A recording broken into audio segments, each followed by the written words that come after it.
Oke, hari ini kita masuk di dalam tema yang baru, yang di bawah itu, kanan bawah itu Christ in us for the nation. Saya tuh rencananya mau pakai baju yang pink gitu ya, karena tadi ini katanya tim Praise and Worship pakai baju pastel kan. Saya mau ambil baju saya yang pink, tapi ternyata saya tuh punya baju ini kayaknya rugi kalau nggak dipakai bulan Agustus gitu ya. Beli cuma dipakai setahun sekali, mau dipakai bulan lain juga kayaknya aneh. Jadi saya pakai aja ini, karena memang kita sudah masuk di dalam bagaimana sih Christ centered itu bisa dilakukan di dalam konteks kebangsaan kita. Sebelumnya saya mau ngomong ini dulu. Nanti kita merdekanya sudah berapa tahun, ingat enggak? 80 berapa tuh? Hah? 81, betul. 81 8 Miro, aku lali. 1945, 2026, 81 ya betul ya? 81, berarti kita sudah 81 tahun. Nah, biasanya kalian sering dibilangin bahwa kita dijajah Belanda berapa tahun? 350 tahun, oke.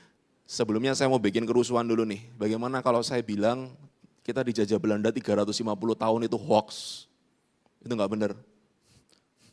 Di sini semuanya siapa yang punya handphone? Kalian punya ChatGPT? Nanti di rumah ya, dicek ya. Cari kata-kata ini. Invited colonialism, nanti dicari sendiri.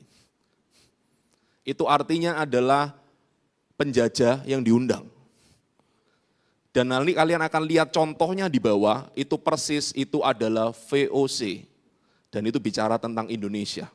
Wow Kak, berarti sebetulnya VOC pingin datang ke Indonesia itu pinginnya cuma dagang kok dia kok. Tetapi yang ngundang dia, yang janjikan dia kekuasaan di sini adalah raja-rajanya sendiri. Jadi ibaratnya gini, saya itu misalkan saya sama Kak Hendro itu punya bapak yang sama, bapaknya kami itu raja gitu ya.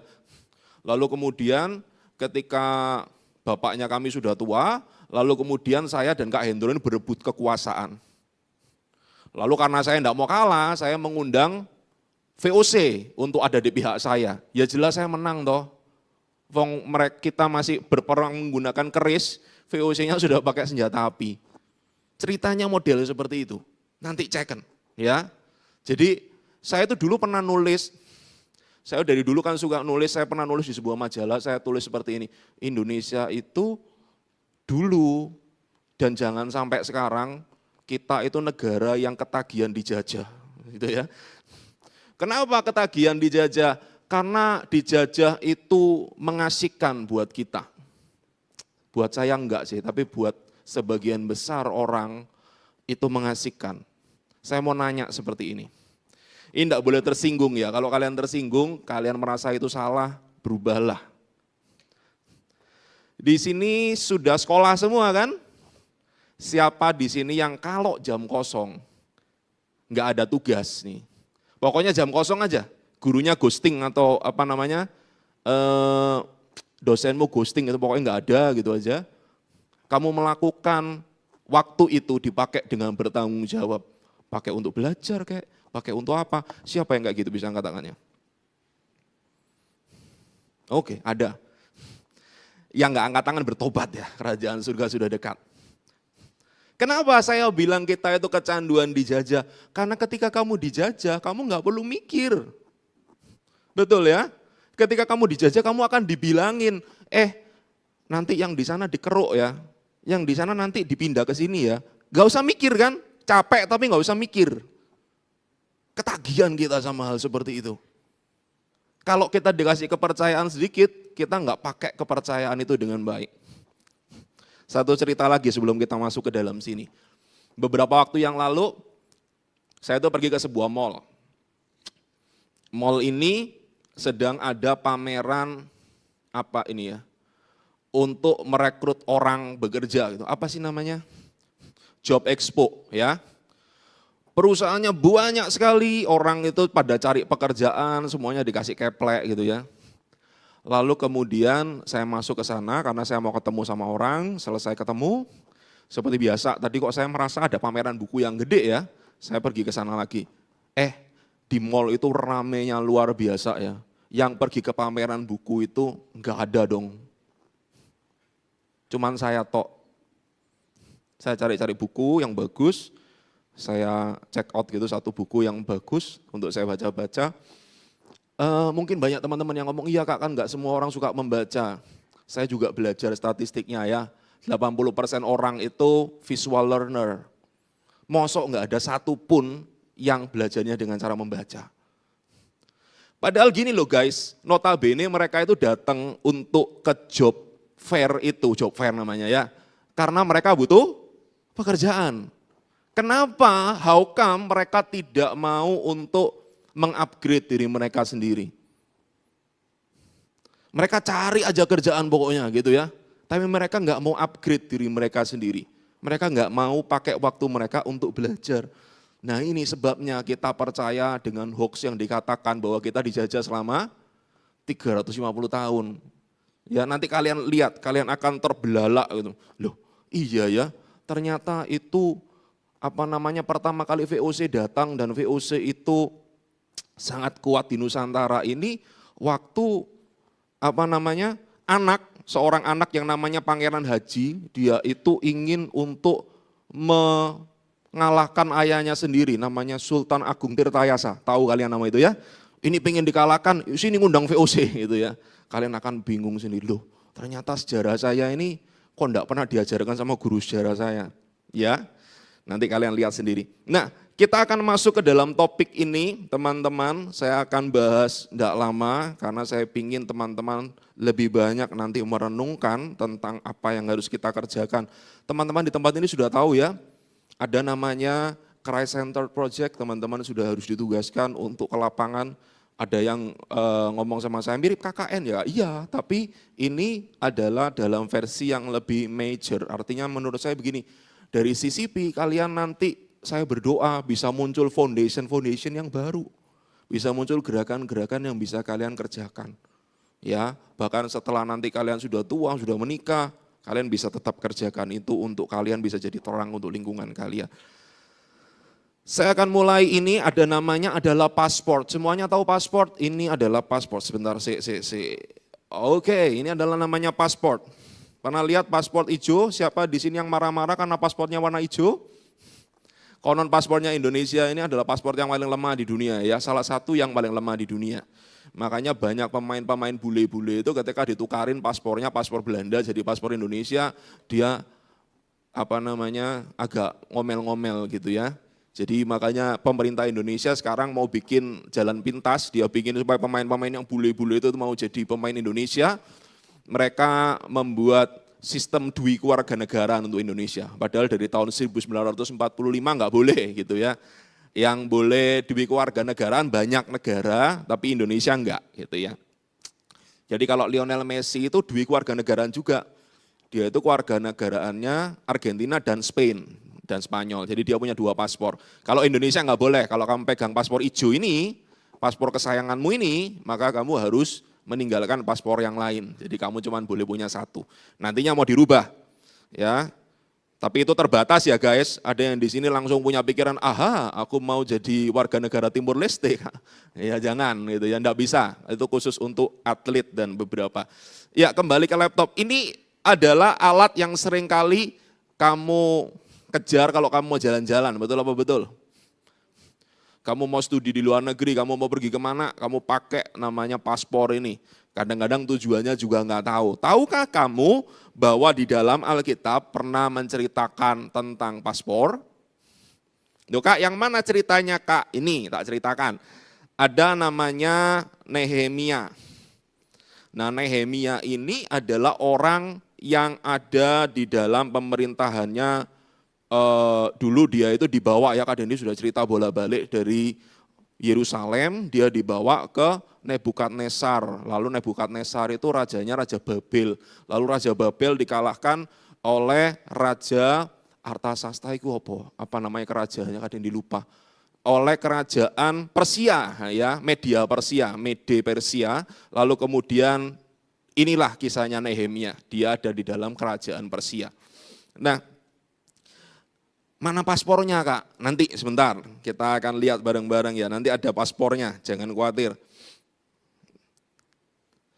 Nah, jadi kita awali kisahnya dari Nehemia yang hidup di dalam puncak kenyamanan pada saat dia ada di kerajaan Media Persia itu. Keamanan dan memiliki posisi politik yang sangat terpandang, namun di tengah semua kemewahan itu hatinya enggak tenang karena lihat saudara-saudaranya dari tanah leluhurnya datang membawa berita tentang kondisi Yerusalem. Nah ini, kata mereka kepadaku, orang-orang yang masih tinggal di daerah sana yang terhindar dari penawanan, ada dalam kesukaran besar. Dalam keadaan tercela, tembok Yerusalem telah terbongkar dan pintu-pintu gerbangnya telah terbakar. Jadi teman-teman, saya refresh lagi ya, jadi pada waktu pembuangan itu ada beberapa tokoh yang kita kenal, ada namanya Daniel, Sadrak, Mesak, Abednego, itu era-era awal. Lalu kemudian ada yang namanya Serubabel, ya, ada yang namanya Ezra, ada yang namanya Nehemia. Nah, Serubabel, Ezra, Nehemia ini satu kelompok gitu. Mereka ketemuan gitu loh ya. Jadi kalau saya diceritakan sama Bung Karno, oh enggak ketemu Kak Dendi sama Bung Karno karena Kak Dendi lebih muda jauh. Tapi kalau tiga tokoh ini mereka ketemu, Serubabel, Ezra, dan Nehemia. Nah, Serubabel ini kembali pulang ke Yerusalem, dia itu dia itu membangun bait Allah gitu. Bait Allahnya dibangun, lalu kemudian si Ezra dia pulang ke Yerusalem, dia itu bangun Tauratnya, dia ini kan pendeta ya, dia itu ahli Taurat, orang Farisi. Jadi kalau kita lihat di zamannya Yesus, kok orang Farisi jahat-jahat ya? Enggak juga ternyata ya, zamannya Yesus juga banyak yang baik, zaman dulunya juga banyak yang baik. Cuman kebetulan yang kalian ingat atau yang banyak diceritakan di dalam Alkitab yang memang yang kurang-kurang baik. Tapi sebetulnya banyak ahli Taurat, orang Farisi yang baik-baik, contohnya adalah Ezra. Nah, lalu kemudian yang terakhir pulang adalah rombongannya Nehemia. Nehemia ini tugasnya adalah membangun tembok. Dia membangun temboknya selama 53 hari aja, cepat sekali. Nah, setelah itu kisahnya berlanjut, Nehemia sebenarnya hidup merdeka dan bebas di Persia secara hukum. Jadi masalah Yerusalem itu aslinya bukan urusannya dia, setuju ya teman-teman ya. Dia bisa hidup dengan enak kok. Enggak ada yang nyuruh-nyuruh dia untuk pulang ke Yerusalem, enggak ada. Tetapi dia pakai kesempatan karena dia dekat dengan raja, dia ngobrol dengan raja seperti ini. Hiduplah raja untuk selama-lamanya karena dia ditanya oleh raja, kenapa sih Nehemia kok mukamu murung sekali? Dan kemudian Nehemia bilang seperti ini, hiduplah raja untuk selama-lamanya, bagaimana mukaku tidak muram kalau kota tempat pekuburan nenek moyangku telah menjadi reruntuhan, dan pintu-pintu gerbangnya habis dimakan api. Nehemia tahu bahwa kemerdekaan itu adalah akses posisi yang dia miliki di Persia bukan sebuah kebetulan, melainkan sebuah kesempatan dia untuk melakukan misinya, teman-teman. Ya, teman-teman sadar nggak di dalam kehidupan teman-teman ini dapat privilege yang luar biasa hebat. Yang setuju bisa manggut-manggut, bisa mantuk-mantuk. Teman-teman ini adalah, boleh dikatakan adalah orang yang sangat-sangat beruntung. Saya tuh sering ngomong sama teman-teman yang dari Rumah Sejati ya, coba bayangkan dari teman-temanmu yang ribuan itu teman-temanmu, kenapa kok tiba-tiba tangan Tuhan itu menentukan kamu dibawa dari pulau yang jauh sekali ke sana, ke Surabaya. Untuk bisa sekolah, bisa menjadi mahasiswa barangkali suatu hari nanti dan sebagainya. Tentu bukan sebuah kebetulan, ya teman-teman. Klik. Kemudian jawabku kepada raja, jika raja menganggap baik dan berkenan kepada hambamu ini, utuslah aku ke Yehuda, ke kota pekuburan nenek moyangku, supaya aku membangunnya kembali. Nah ini, berkatalah aku kepada raja, jika raja menganggap baik, berikanlah aku surat-surat bagi bupati di daerah seberang sungai Efrat, supaya mereka memperbolehkan aku lalu sampai aku tiba di Yehuda. Yehuda ini sama dengan Yerusalem ya. Jadi ini adalah paspor yang pertama di dunia. Ya, ini adalah paspor pertama yang dicatat di dalam Alkitab lah paling tidak seperti itu. Ini adalah surat yang diberikan oleh Raja Persia kepada orang yang dianggap worthy, yang dianggap pantas, yang bisa dipercaya untuk dia bawa kepada raja-raja yang akan dia lewati nanti. Nah, sebetulnya ketika dia pegang surat ini, yang ngasih surat ini tadi siapa teman-teman? Raja sendiri. Berarti dia punya power yang luar biasa. Ya, karena pada zaman itu kamu menolak suratnya raja, berarti kamu menolak rajanya. Jadi itu adalah sebuah penghinaan yang luar biasa, orang-orang gak akan mau untuk melakukan. Pula sepucuk surat bagi Asaf, pengawas taman raja, surat lagi nih gitu ya. Jadi saya bayangkan Nehemia ini bawa suratnya banyak sekali untuk dia bisa melakukan pekerjaannya, melakukan misinya. Pengawas taman raja supaya dia memberikan aku kayu untuk memasang balok-balok pada pintu-pintu gerbang di benteng bait suci, untuk tembok kota dan untuk rumah yang kudiami. Dan raja mengabulkan permintaanku itu karena tangan Allahku yang murah melindungi aku. Jadi dia itu minta surat pengantar yang banyak sekali. Nowadays itu namanya adalah passport ya. Kalau kamu mau pergi ke luar negeri kamu nggak punya paspor, selesai. Gitu. Kamu nggak bisa ngapa-ngapain. Jadi kalau kamu di luar negeri lalu ada masalah dengan paspormu, hilang atau apa, itu tidak bisa susah untuk ditolong seperti itu. Nah ini namanya adalah kepercayaan yang diberikan kepada Nehemia. Ini adalah freedom yang diberikan kepada Nehemia. Dia bisa saja pakai untuk kabur. Ingat, seenak apapun hidupnya Nehemia, dia tetap tawanan dong, iya kan? Dia itu seharusnya orang Yahudi, orang Israel, tetapi kemudian dia ditawan dulunya. Kalau bukan dia itu adalah mamahnya mungkin, itu adalah papahnya. Berpuluh-puluh tahun dia ditawan, lalu dia dapat kemerdekaan nih. Kalau kamu jadi Nehemia, apa yang mau kamu kerjakan? Ya, saya nggak bayangin sih kalau kalau pejabat-pejabat di Konoha dapat cara seperti ini ya. Dia bisa dapat segala sesuatu yang dia mau, dia dapat barang-barang yang bagus-bagus yang dia mau, dia bisa pakai untuk korup dengan cara yang luar biasa. Tapi orang ini melakukan sesuai dengan apa yang dikatakan kepada raja. Beneran, tadi yang Kak Dendi spill sedikit ya, dia bangun tembok itu cuman 53 hari doang. Cepat sekali dia bangun, sat selesai temboknya. Lalu kemudian ya dia diam di Yerusalem. Nah teman-teman, ini nih, kita mau bicara apa sih sebetulnya merdeka itu? Tadi kita belajar dari seorang Nehemia ya. Kalau orang yang merdeka itu modelnya seperti apa sih teman-teman? Jangan-jangan kita selama ini salah mengartikan kemerdekaan kita. Jangan-jangan yang kita artikan kemerdekaan itu adalah kita ini keluar dari mulutnya serigala, tapi kita masuk ke dalam mulutnya macan gitu loh. Kita sama-sama sedang ditawan aja, cuman beda judul. Gitu ya, kita mau lihat poin-poin ini, poin-poinnya sederhana. Kemerdekaan itu Christ-centered. Yang pertama, ini balik lagi ke dalam judul kita. Saudara-saudara, memang kamu telah dipanggil untuk merdeka, tetapi janganlah kamu mempergunakan kemerdekaan itu sebagai kesempatan untuk kehidupan dalam dosa. Teman-teman, orang yang nggak ngapa-ngapain di dalam kehidupannya, dia pasti menyimpang. Mau bukti, di dalam Alkitab ada, kalau di dalam kehidupanmu banyak. Suatu ketika Daud itu harusnya pergi berperang dengan teman-temannya, tetapi karena dia tidak pergi berperang, dia lagi gabut, dia pergi ke soto istananya gitu ya, dia sedang mau berjemur. Ternyata dia lihat seorang gadis yang sedang mandi di sebelah sana. Ini mulai kisahnya kayak telenovela, ya, mulai kisahnya kayak drama Korea, lalu ada perzinahan dan sebagainya. Karena diawali dengan dia nganggur, dia nggak ngapa-ngapain teman-teman. Coba tanya sebelah kanan kirinya, kamu lagi nganggur enggak? Kalau nganggur nanti bikinin saya apa gitu loh ya. Bahaya sekali ketika kita itu nganggur kehidupan kita.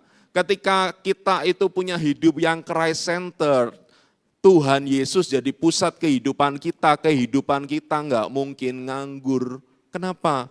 Ketika Tuhan Yesus jadi pusat kehidupan kita, maka tugasnya Yesus jadi tugasnya kita juga. Tugasnya Yesus dalam amanat agung seperti apa sih? Pergilah.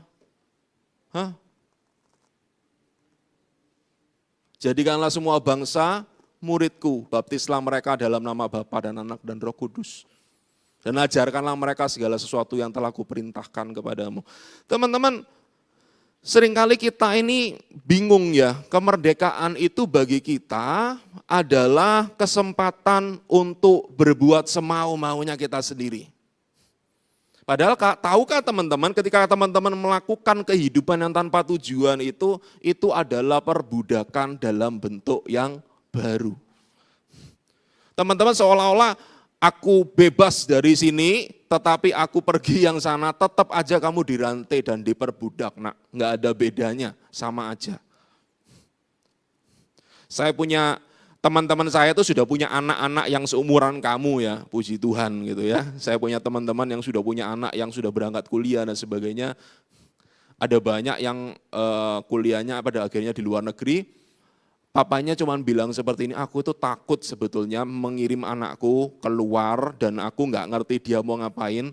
Karena anak ini tidak pernah dapat yang namanya kebebasan di dalam sini. Biasanya dia tinggal sama orang tuanya kan, dan dia tahu istrinya itu modelnya protektif sekali. Dan kemudian ketika dia dapat kemerdekaan, nah ini tanda tanyanya banyak. Makanya teman-teman yang merantau-merantau di sini atau akan merantau gitu ya, ketika teman-teman nanti merantau, teman-teman akan rasakan yang namanya kemerdekaan yang semu. Kelihatannya kamu boleh melakukan segala sesuatu yang kamu kerjakan, tetapi hati-hati dengan kemerdekaan itu. Karena kemerdekaan yang tidak bertanggung jawab adalah perbudakan yang baru. Ya, kalau dulu kita menggunakan waktu, uang, energi kita itu hanya untuk menyenangkan diri sendiri, tetapi kita sekarang mau menyadari bahwa kebebasan yang Tuhan beri itu adalah harus Christ center, artinya harus ada tujuannya. Tujuannya apa? Read your Bible, baca Alkitabmu. Kalau sebuah handphone itu bingung dia bisa apa, maka kita harus baca user manualnya, katanya Kak Samuel kemarin kan. Kamu buka user manualnya, kamu tarik tahu handphone ini bisa apa. Saya punya teman yang handphonenya bagus banget, handphonenya kayak handphone kekinian gitu lah ya, yang keren banget lah. Yang gambarnya Apple keroak itu, dia punya handphone yang harganya 20 juta something kayaknya, yang mahal banget. Saya lihat aplikasi yang di dalamnya, ya ampun cuman WhatsApp, Instagram, apalagi ya. Ya segitu doang kayaknya, sudah nggak dipakai buat apa-apa itu. Dia juga jarang foto-foto, jarang apa, sudah dipakai buat gitu doang ya karena dia lagi kebanyakan duit aja gitu ya. Eman-eman kehidupanmu, sayang kehidupanmu kalau kamu tidak manfaatkan dengan baik. Yang kedua, kemerdekaan itu berarti bebas untuk melayani. Galatia 5 ayat 13b, melainkan layanilah seorang akan yang lain oleh kasih. Nah, pada saat kita merdeka dulu, kita itu sering diomongkan sama Pak Presiden ya, kita itu ekonominya harusnya kita itu adalah ekonomi kerakyatan. Ekonomi kerakyatan itu piye sih? Ekonominya itu kayak Kisah Rasul pasal yang kedua itu loh. Yang kuat menanggung yang lemah. Ya, yang lemah juga harus bekerja keras seperti itu katanya Pak Presiden kita. Nah, layanilah seorang akan yang lain. Teman-teman gini loh, seringkali kita ketika kita dapat kemerdekaan, ketika kita dapat power, tadi kan teman-teman sepakat ya, kita ini adalah orang-orang yang dapat privilege. Ya, di antara banyak orang di muka bumi ini teman-teman dapat privilege yang luar biasa. Kalau kamu ndongak ke atas terus, kamu nggak akan merasakan itu, tapi ketika kamu lihat ke bawah, iya Kak, aku dapat privilege yang banyak sekali dalam kehidupan saya. Nah, teman-teman ketika kamu dapat privilege seperti itu, maukah kamu mengerjakan sesuatu untuk orang yang sedang ada di bawah itu? Halo? Jangan jadikan orang yang di bawah ini menjadi bahan bakarmu untuk bersyukur aja. Saya makanya enggak pernah ngajarin kamu, kalau kamu enggak bisa bersyukur, kamu lihat orang-orang susah di luar sana, lihat homeless itu supaya kamu bisa bersyukur. Halo, come on, kita enggak boleh punya mental seperti itu. Kenapa? Masa kita perlu bahan bakar orang yang lebih susah dari kita untuk bisa bersyukur pada Tuhan, enggak boleh. Justru sekarang kita ada di atas, kamu diberi privilege oleh Tuhan, ada orang yang ada di bawahmu, ada orang yang saat ini perlu ditolong di sekitarmu. Dan Tuhan pasti taruh orang-orang itu di sekitarmu. Itu adalah PR-nya kamu. Coba lihat kanan kirimu. Ya, orang itu perlu ditolong enggak? Nah, bilangin gini, kamu perlu ditolong apa? Bilang gitu. Aku kalau jadi kamu, aku pinter, aku bilang aku lapar. Aku lagi pingin apa gitu, bilangin gitu. Kalau dulu kita menuntut orang lain, bangsa kita untuk melayani, beri keuntungan buat kita, sekarang kita mau aktif turun tangan yuk. Kita mau cari tahu apa yang bisa kita lakukan. Kalau teman-teman lagi milih-milih kuliah, teman-teman harus milih profesinya apa ya yang bisa saya ambil supaya saya bisa tolong, supaya saya bisa menerangi bangsa ini. Kamu tahu dengan profesimu kamu bisa jadi terang, bisa jadi apa aja kok, nggak perlu jadi pendeta juga. Ada orang yang saya pernah lihat gitu ya, dia itu pengen jadi aktor, pengen jadi aktris karena dia itu pengen untuk jadi berkat gitu ya. Ada siapa sih namanya, Kak Denny dulu pernah baca-baca. Ya nggak apa-apa, jadi artis aja nggak apa-apa. Jadi pemain film aja nggak apa-apa kalau memang itu bakatmu, gitu ya. Kalau memang itu adalah panggilanmu nggak apa-apa. Oke, yang berikutnya, kemerdekaan itu tahu tugas. Semua katakan tugas. Karena kewarganegaraan kita adalah di dalam surga dan dari situ juga kita menantikan Tuhan Yesus Kristus sebagai juru selamat. Kita ini bekerja di bumi tetapi paspor dan otoritas kita ini berasal dari surga. Artinya teman-teman, kalau kamu punya waktu hidup di muka bumi ini, itu karena diberikan oleh surga. Saya sering ngomong ya, kita ini hidup dan bernafas di muka bumi ini karena kita masih punya misi. Makanya begitu kamu seringkali teman-teman yang orang yang sudah berpulang di adijasa, biasanya kita bilang seperti apa? Tugasnya sudah selesai. Mission accomplished, sudah selesai. Gitu, ya. Ada beberapa teman kita, ada kakak kita juga yang sudah mendahului kita. Kita ngomongnya seperti apa? Mission accomplished, sudah selesai. Tugasnya sudah selesai. Jadi artinya kalau hari ini kamu hidup, hari ini kamu bisa bernafas, ada yang di sini nggak bernafas, masih bernafas semua, kamu cek nih, oh iya masih bernafas, berarti artinya kamu masih punya tugas yang belum selesai. And your job is, tugasmu adalah cari tahu apa itu. Oke? Cari tahu apa itu. Tuhan, tugasku apa ya? Loh, Kak, nanti tugasku wis mari aku cepat mati Kak. Enggak seperti itu ceritanya ya, jangan dibolak-balik seperti itu ya. Ada banyak orang yang sudah mati tugasnya belum selesai juga banyak, itu malah menakutkan sekali. Nah, makanya kita harus tahu, kamu mengerjakan tugasmu itu, kamu kerjakan seumur hidupmu, enggak selesai, saya jamin enggak selesai. Tapi banyak orang yang baru cari tahu tugasnya apa di bumi ini ketika dia sudah umur 60 tahun, 70 tahun. Wis bungkuk-bungkuk ya teman-teman. Sudah jalannya udah susah kayak gini ya, udah batuk-batuk, udah umurnya 80 tahun. Kalau saya ngomong 70 tahun, Tante Hana itu hampir 70 apa sudah 70? Belum ya? 60 berapa? 67, 68. Udah 68 loh ya, masih kelihatan lebih tua sedikit dari saya. Enggak urusan dengan seperti itu, ketika kamu mengerjakan tugasmu di dalam kehidupanmu teman-teman, kamu tahu benar itu bisa dikerjakan seumur hidupmu dan hidupmu pasti jadi orang yang sangat efektif. Ya, banyak orang yang sudah umurnya tua banget tapi dia nggak ngerti mau ngapain. Saya mau beri sedikit ilustrasi nih. Nih ya, ini pakai AI pasti ya, nggak mungkin saya gambar nggak bisa. Itu yang paling kanan itu Bung Karno, ada Bung Hatta, ada Syahrir, itu Tan Malaka kok tua banget. Jadi Bayangkan kalau mereka ini dulunya egois gimana nih? Mereka ini orang di depan sini, mereka ini adalah orang-orang paling terpelajar di bumi Indonesia. Dan tahukah kamu, diem aja mereka itu jadi orang yang kaya banget waktu itu. Ya, saya itu dulu lupa ada statistiknya, dulu itu waktu kita awal kemerdekaan 90 sekian persen orang Indonesia itu enggak bisa baca. Ya, baca enggak bisa, dibohong-bohongin bisa. Itu yang mau dibohong-bohongi seperti apa juga bisa. Mereka ini adalah orang yang paling terpelajar. Mereka ini mengambil tanggung jawab untuk memerdekakan bangsa ini. Bung Karno itu berapa kali ditaruh di penjara. Ada penjara-penjara yang sampai di luar pulau dan sebagainya. Kalian lihat film-filmnya Bung Karno, lihat baca buku-bukunya. Bung Hatta juga sama. Sultan Syahrir sama kayak gitu juga. Tan Malakau sampai dia itu keberadaannya sampai sekarang kuburannya juga kita nggak tahu di mana.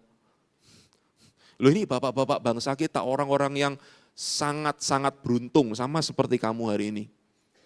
Tapi mereka bilang dengan dalam kehidupannya gini, kalau aku punya paspor kayak tadi ya, aku punya privilege, aku nggak mau pakai ini seenak-enakku sendiri, nggak boleh. Pakai ini untuk orang lain, pakai ini buat bangsamu.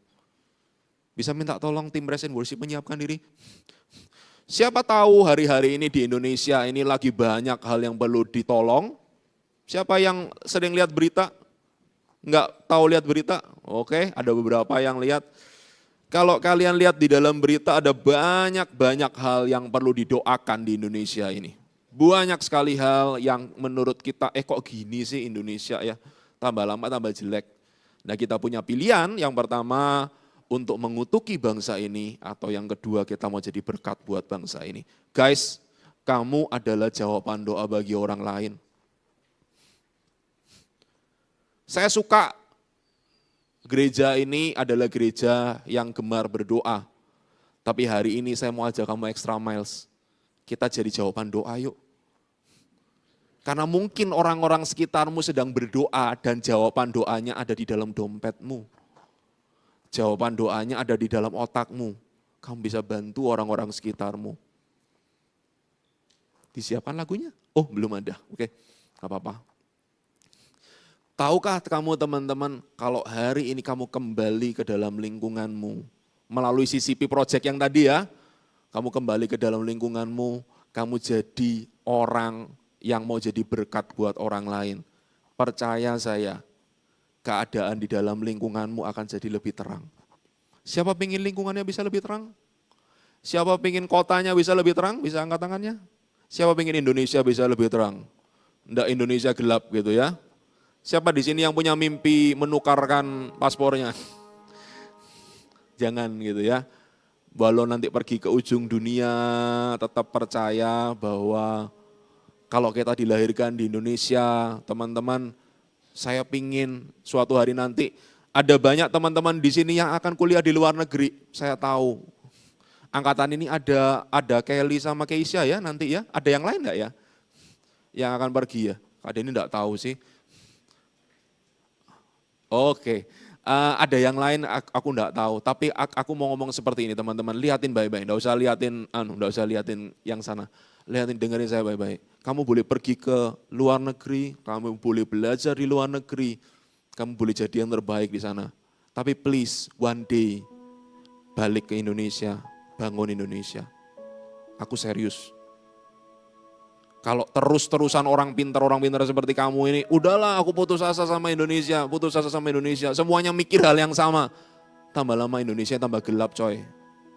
Tambah gak jelas negara ini. Butuh orang-orang seperti kamu, orang-orang yang punya integritas, orang-orang yang punya Kristus di dalam dirinya, yang Christ Center untuk bangun negara ini. Amin.